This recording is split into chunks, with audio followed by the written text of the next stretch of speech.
Hello and welcome back to my another blog. तो आज हम लोग फिर से जाने वाले हैं मनाली। तो आज हम लोग का ट्रिप है शिमला टू मनाली। तो बीच बीच में बहुत सारे ऐसे सीन होंगे जो मैं आपको दिखाने वाली हूँ। तो सबसे पहले मैं कर लेती हूँ ब्रेकफास्ट। और आज हम लोग जल्दी रेडी हो गए क्योंकि हम लोग को जल्दी निकलना है। तो चले देखते हैं आज ब्रेकफास्ट में क्या क्या है। अभी सही से नहीं पहना है क्योंकि हो चुका है बहुत ज़्यादा लेट। अब जब हम नीचे आ चुके हैं ब्रेकफास्ट के लिए, तो हमने यहाँ पे ब्रेकफास्ट में लिया सैंडविच और चाय। इसके अलावा मैंने सोचा कि क्यों ना उपमा ले लूँ, एक ही प्लेट में दोनों का काम हो जाएगा। बट इन्होंने बोला कि ये तो मुझे बिल्कुल भी पसंद है, और मैंने भी इसे खाया तो मुझे भी एकदम पसंद नहीं आया। इन्होंने पराठा और कर्ड लेकर खाया। नाश्ता कंप्लीट हो चुका है। अब हम लोग निकलते हैं मनाली के लिए। सो बाय बाय शिमला। हमारी कैब हमारे होटल के बाहर आके खड़ी हुई थी, तभी हम लोग यहाँ पर चल देते हैं। और ये दादाजी हमारे दोनों ट्रॉली बैग लिए होते हैं, यहाँ पर रखने के बाद इसको अच्छी तरीके से कार में शिफ्ट किया जाता है और हम लोग चल देते हैं मनाली के लिए। शिमला से मनाली जाने के लिए आज हम लोगों का 4th डे हो चुका है। रास्ते में एक बहुत ही बड़ा टनल दिखा। ये अटल टनल तो नहीं, लेकिन यहाँ पर पहाड़ों में बहुत सारे ऐसे टनल दिख रहे थे जो काफी ज्यादा सुंदर व्यू दे रहे थे। ये पूरा टनल लगभग 2 किलोमीटर का रहा होगा, और पूरी जगह बहुत ही अच्छी लाइटिंग की गई थी ताकि कोई भी इंसान अगर इसमें फंस भी जाए तो उसको अंधेरा बिल्कुल भी महसूस ना हो। जैसे हम लोग टनल से बाहर आए, बाहर का व्यू इतना ज्यादा सुंदर, और यहाँ पर बहुत बड़े बड़े पहाड़ थे जो बादलों से भी टच हो रहे थे। इसके अलावा ये जो 3 पर्वत है, इसके पास 2 नदियां मिल रही थी। दोनों एक रावी थी और एक पता नहीं कौन सी थी, जो बहुत ही बड़ा था। ये दोनों नदियां मिलकर यहाँ पर बहुत ही बड़ा डैम बना रही थी, और उस डैम का नाम मुझे नहीं याद आ रहा है। तो आज का हमारा जो बेसिकली ट्रिप है वो है Kullu valley, Sundarnagar lake, Pandav Dham, Kullu shawl factory, river rafting, river crossing, paragliding. But हमने इसमें से कुछ भी नहीं किया क्योंकि होने वाला था शाम और ज्यादा रात हो जाता हमें पहुंचते पहुंचते मनाली। बेसिकली जैसे हमारी कार यहाँ पर रुकी तो मैं बोली कि चलिए सबसे पहले हम लोग यहाँ पर घूम कर आते हैं। तो इस पहाड़ को देखने के बाद मुझे तो पठान मूवी की याद आ रही थी, क्योंकि स्टार्टिंग में उसका लुक कुछ ऐसा ही होता है जो काफी ज्यादा सुंदर होता है। बीच से हेलीकॉप्टर आता है, इसको देखने के बाद मुझे भी वही वाली फीलिंग आ रही थी। रोपवे से लोग एक पहाड़ से दूसरे पहाड़ की ओर जा रहे थे मंदिर में, लेकिन हमें अगर मंदिर जाना होता तो हो जाता बहुत ज्यादा लेट। तो तुरंत ही हम लोग यहाँ से निकल चुके थे। जैसे हम लोग आगे बढ़े, फिर से हमें यहाँ पर एक टनल मिल गया। ये टनल भी काफी ज्यादा लंबा था। टनल में एंट्री लेने के बाद हम लोग को लगा कि यार काश हम लोग रोपवे कर लेते, लेकिन यहाँ पर हमारे पास एकदम भी टाइम नहीं था, क्योंकि हम लोग को होटल पहुँचते पहुँचते ही लगभग 9 बज जाते हैं। तो हम लोग पहुँचने के बाद तुरंत ही वहाँ पर डिनर के लिए चल देते हैं। तो इसलिए हम लोग को थोड़ा सा टाइम मैनेज करके भी चलना था। बहुत सारे जगह हमने ऐसे भी घूम ले रहे थे, लेकिन उसका नाम नहीं पता अभी है, क्योंकि उस टाइम तो नाम पता था लेकिन बाद में नाम ही नहीं याद आता था। फाइनली जब हमने इस टनल को क्रॉस किया तो यहाँ पर पहाड़ इतने बड़े थे कि वो बादलों से टच हो रहे थे, जैसा कि वहाँ सामने दिख रहा होगा। इसको देखने के बाद तो बहुत ही मजा आ रहा था। ऐसा लग रहा था कि इस एरिया में भी कोई रहता होगा, अगर वो रहता भी होगा तो कैसे सरवाइव करता होगा। माना कि नेचर में रहना बहुत ही बेटर है, लेकिन यहाँ पर डेली रहना भी बहुत ज्यादा टफ है। कब बारिश हो जाए, कब बर्फ गिरने लगे, किसी को कोई आइडिया नहीं। कभी गर्मी लगे, कभी ठंडी लगे। थोड़ी दूर चलने के बाद हमने सोचा कि क्यों ना थोड़ा सा चाय वाय पी लिया जाए, क्योंकि शाम का टाइम हो चुका था।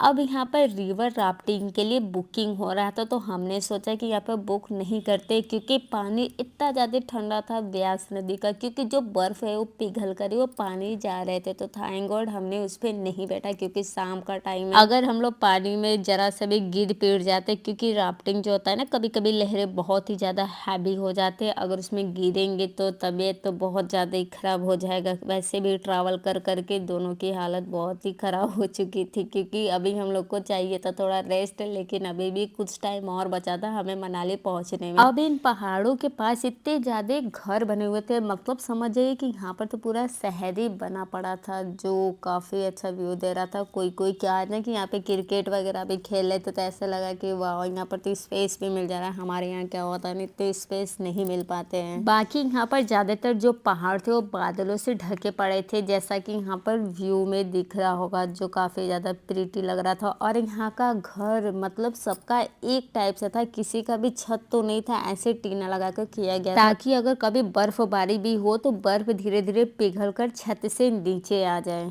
थोड़ा आगे चलने के बाद मुझे दिखा एक पुल, तो मैंने सोचा क्यों ना थोड़ा पुल पर चढ़कर फ़ोटोज़ वगैरह क्लिक किया जाए। लेकिन इस पुल पर चढ़ने के बाद मेरी हालत इतनी ज़्यादा ख़राब हो चुकी थी, इतनी ज़्यादा मेरी फट रही थी कि मैं क्या ही बताऊँ, क्योंकि ये पुल बहुत ही हिल रहा था। इस पे से कभी ऑटो जा रहा है, कभी बाइक जा रही है, लेकिन उनको डर नहीं लग रहा था। बट मुझे यहाँ पर पानी से थोड़ा फोबिया है, तो इस पर चढ़ने के बाद मुझे तो ये लग रहा था कि अब मैं गिर ना जाऊँ, क्योंकि ये बहुत ही ज़्यादा हिल रहा था। मैंने बोला कि चली चली तुरंत नीचे चली, मैं तो फोटोज़ भी क्लिक नहीं करवा रही थी। तो बाहर से ये पुल कुछ इस तरीके से दिख रहा था। मैं बोली कि मैं यहाँ पर आपका फ़ोटोज़ क्लिक कर दूँगी, लेकिन मैं उस पर नहीं चढ़ सकती एकदम, क्योंकि वो बहुत ही ज़्यादा डरावना था। हम लोग कभी भी ऐसे पुल पर नहीं चढ़े, क्योंकि हिल भी बहुत ज़्यादा रहा था। बीच में इतनी ज़्यादा गैपिंग थी ना कि अगर मैं ज़रा से भी हिलती तो तुरंत ही नीचे। अब फाइनली हम लोग वैष्णो माता मंदिर कुल्लू के पास पहुंच चुके हैं। तो अंदर जाने के बाद हमने स्लीपर रिमूव किया और ऊपर से देखने के बाद यहाँ पर रिवर राफ्टिंग चल रहा था। तो मुझे तो बहुत ही ज़्यादा मज़ा आ रहा था देखकर। फिर उसके बाद लगा कि यार कहीं हम लोग स्किप करके गलती तो नहीं कर दिए।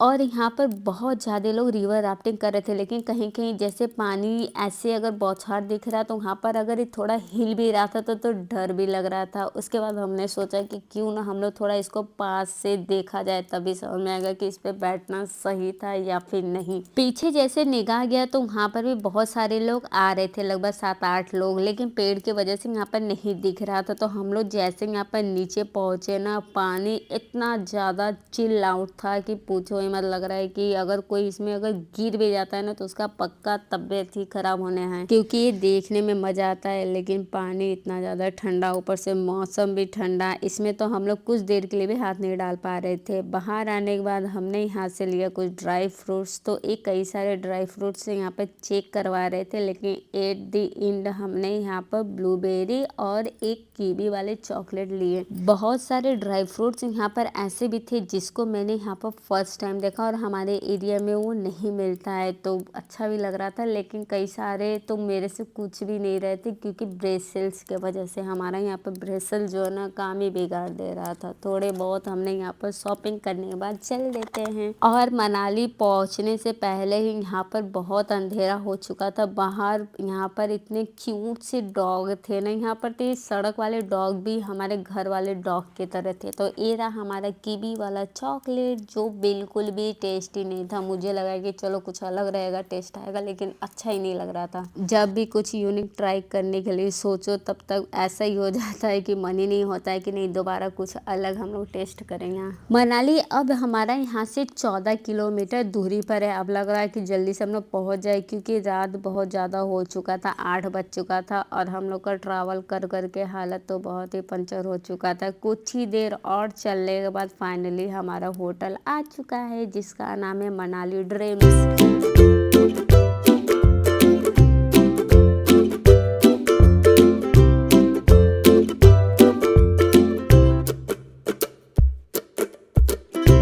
काफ़ी ज़्यादा हम लोग ट्रैवल करने के बाद फाइनली हम लोग आ चुके हैं होटल में। चेक इन करने के बाद जैसे हम लोग यहाँ पर अपने रूम में आते हैं तो भाई साहब रूम में इतनी ज़्यादा शांति थी कि पूछे मत। थोड़ा सा हॉरर वाली भी फीलिंग आ रही थी कि कहीं यहाँ पर कुछ ऐसा सीन तो नहीं है, क्योंकि शिमला में तो इतनी शांति नहीं थी। हालांकि वहाँ पर भी लोग आते जाते थे और यहाँ पर भी लोग आते जाते हैं, लेकिन फिर भी यहाँ पर तो बहुत ही ज़्यादा शांति थी।